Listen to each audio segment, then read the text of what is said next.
Shalom, saudara yang dikasihi Tuhan Yesus Kristus. Selamat pagi, salam sejahtera buat saudara semua dimanapun saudara berada. Damai dan sukacita oleh Roh Kudus melimpah senantiasa dalam hati dan kehidupan saudara semua.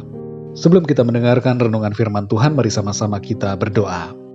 Bapa kami yang di sorga, Bapa pencipta langit dan bumi, Bapa di dalam nama Tuhan Yesus Kristus, kami mengucap syukur oleh karena pertolongan-Mu, pimpinan dan penyertaan-Mu di sepanjang malam hingga pagi hari ini. Kembali kami ada saat ini semuanya ini karena kemurahan Tuhan. Saat ini Tuhan kami rindu untuk diperlengkapi oleh kuasa firman-Mu. Berbicaralah kepada kami Tuhan, urapilah kami supaya kami dapat mengerti akan kehendak-Mu atas kami. Terima kasih Tuhan, dalam nama Tuhan Yesus kami berdoa. Haleluya, amin. Saudara yang dikasihi Tuhan, ayat renungan kita pada saat ini terdapat di dalam Injil Markus pasal 11 ayat 24. Tertulis demikian. Karena itu aku berkata kepadamu, apa saja yang kamu minta dan doakan, percayalah bahwa kamu telah menerimanya, maka hal itu akan diberikan kepadamu. Saudara yang dikasihi Tuhan, ada kisah mengenai seorang ibu yang untuk pertama kalinya akan memasak daging kalkun di rumahnya untuk acara Thanksgiving. Ia belum pernah memasak daging ini sebelumnya. Dan sebelum memasaknya, ia mengatakan kepada suami dan anak-anaknya bahwa ini akan menjadi masakan kalkun pertamanya.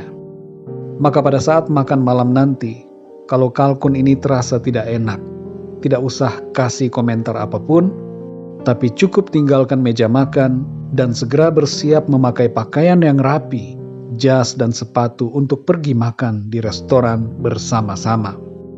Ibu ini mempersiapkan masakan tersebut cukup lama dan ketika kalkun ini sudah siap, pada saat makan malam, nampak di situ telah duduk suami dan anak-anaknya dengan sudah berpakaian lengkap dengan jas dan sepatu.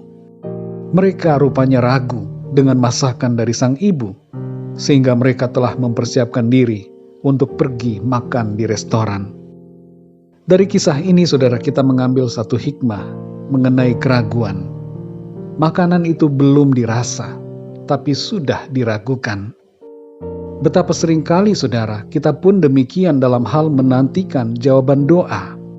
Kita belum menerima jawaban atas doa, tapi kita sudah meragukan jawaban Tuhan. Bahkan ketika kita sedang berdoa, seringkali kita sudah meragukan kuasa Tuhan. Kita tidak percaya bahwa Tuhan akan menjawab doa kita. Seharusnya, saudara, keraguan jangan sampai mewarnai doa dan penantian kita akan karya Tuhan dalam hidup kita. Dalam Markus 11 ayat 24 ini, kita belajar untuk beriman dan percaya saat kita meminta. Dikatakan sendiri oleh Tuhan, apa saja yang kamu minta dan doakan, percayalah bahwa kamu telah menerimanya, maka hal itu akan diberikan kepadamu. Mempercayai Tuhan dalam menjawab doa kita seringkali terasa banyak tantangannya. Apalagi apabila kita sendiri sudah mulai berhitung dan berpikir-pikir dengan pikiran kita sendiri, ditambah dengan ketidaksabaran dalam menunggu jawaban Tuhan. Sebenarnya, saudara, kita tidak usah ragu dengan jawaban doa. Kita justru harus melatih iman kita untuk percaya tanpa keraguan akan tindakan Tuhan. Pesan firman Tuhan melalui ayat ini buat kita adalah, pertama, jangan ragu akan jawaban Tuhan atas doa kita. Sekalipun itu mungkin terasa lama, tetaplah sabar dan percaya bahwa Tuhan sedang bertindak. Dan meskipun apa yang kita minta nampaknya mustahil, tetaplah percaya, saudara. Karena Tuhan mampu dan Tuhan sanggup, Tuhan Maha Kuasa untuk melakukan segalanya. Yang kedua, saudara, jangan kita cepat-cepat mencari jalan lain. Tunggu waktu Tuhan. Selalu ada waktu Tuhan yang terbaik, dan bagian kita adalah menanti waktu itu datang. Kalau kita mau menanti dengan setia, maka kita akan mengalami berkat Tuhan yang penuh. Yang ketiga, saudara, percaya bahwa kita sudah menerima. Pada saat kita berdoa, percayalah bahwa kita sudah menerima. Aminkan setiap jawaban Tuhan atas doa kita.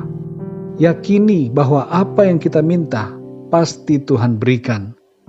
Janji Tuhan berlaku di sini atas kita, saudara, bahwa kita telah menerima setiap jawaban atas permohonan kita dari Tuhan. Saudara yang dikasihi Tuhan, ingatlah akan janji Tuhan ini. Ketika kita percaya bahwa kita sudah menerima, maka semuanya itu akan diberikan kepada kita. Mari kita berdoa, saudara.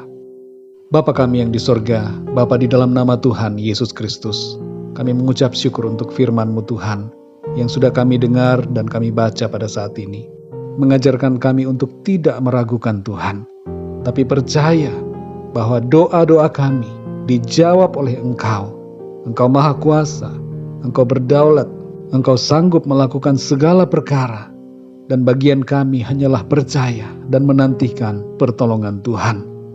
Tolong kami ya Tuhan, kuatkan iman kami, supaya kami mampu untuk sabar dalam menantikan waktu Tuhan. Kami percaya ya Tuhan, kami sudah menerima apa yang kami minta dan doakan. Setiap kebutuhan kami Tuhan mengerti. Engkau Allah yang mencukupi segala kebutuhan kami. Engkau tahu apa yang kami perlukan, dan Engkau tahu memberikan yang terbaik bagi kami. Terima kasih Tuhan, kami bersyukur. Pimpinlah kami di sepanjang hari ini, dalam segala aktivitas kami. Berikan kami hikmat dan tuntunan-Mu, supaya dalam segala aktivitas kami, apapun yang kami kerjakan, di dalamnya nama Tuhan senantiasa dipermuliakan. Kami berdoa untuk yang sedang sakit. Jamahlah dan sembuhkan ya Tuhan. Kuatkanlah yang lemah, berikanlah semangat baru kepada yang berputus asa, dan nyatakanlah pertolongan-Mu yang ajaib bagi setiap mereka yang sedang menghadapi masalah dan pergumulan dalam hidupnya. Kami serahkan semua ke dalam tangan kasih-Mu. Kami percaya hari ini kami jalani dengan berkat perlindungan dan kemenangan dari Tuhan. Dalam nama Tuhan Yesus Kristus, Tuhan dan Juru Selamat kami berdoa dan mengucap syukur. Haleluya. Amin. Puji Tuhan, saudara yang dikasihi Tuhan, saya percaya firman Tuhan menjadi berkat dan kekuatan buat saudara semua. Dan Roh Kudus akan menolong saudara untuk lebih lagi memahami kebenaran firman Tuhan. Tuhan Yesus memberkati saudara semua. Sampai jumpa dalam renungan yang berikutnya. Haleluya.